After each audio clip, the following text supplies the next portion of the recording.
Kitabu cha Waebrania mlango wa 2.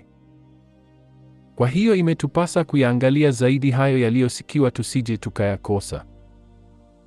Kwa maana ikiwa lile neno lililonenwa na malaika lilikuwa imara na kila kosa na uasi ulipata ujira wa haki, sisi je, tutapataje kupona tusipojali wokovu mkuu namna hii, ambao kwanza ulinenwa na Bwana kisha ukathibitika kwetu na wale waliosikia?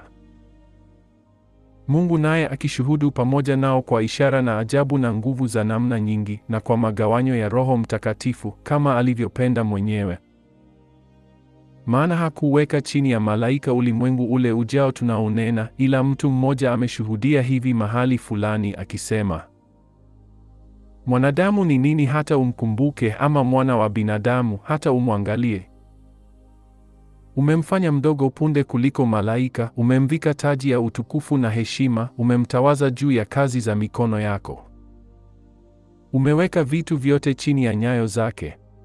Kwa maana katika kuweka vitu vyote chini yake hakusaza kitu kisichowekwa chini yake. Lakini sasa bado hatujaona vitu vyote kutiwa chini yake.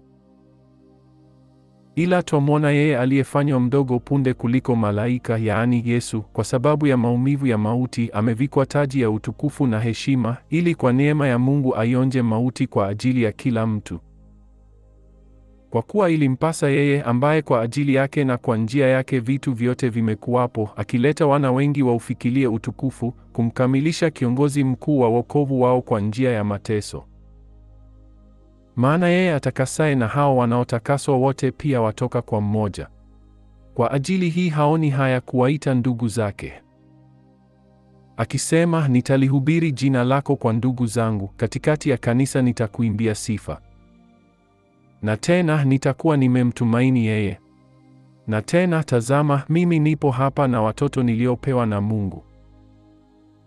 Basi kwa kuwa watoto wameshiriki damu na mwili, yeye naye vivyo hivyo alishiriki yayo hayo, ili kwa njia ya mauti amharibu yeye aliyekuwa na nguvu za mauti, yaani Ibilisi, awaache huru wale ambao kwamba maisha yao yote kwa hofu ya mauti walikuwa katika hali ya utumwa. Maana ni hakika hatwai asili ya malaika, ila atwaa asili ya mzao wa Ibrahimu. Hivyo ilimpasa kufananishwa na ndugu zake katika mambo yote, apate kuwa kuhani mkuu mwenye rehema, mwaminifu katika mambo ya Mungu, ili afanye suluhu kwa dhambi za watu wake. Na kwa kuwa mwenyewe aliteswa alipojaribiwa, aweza kuwasaidia wao wanaojaribiwa.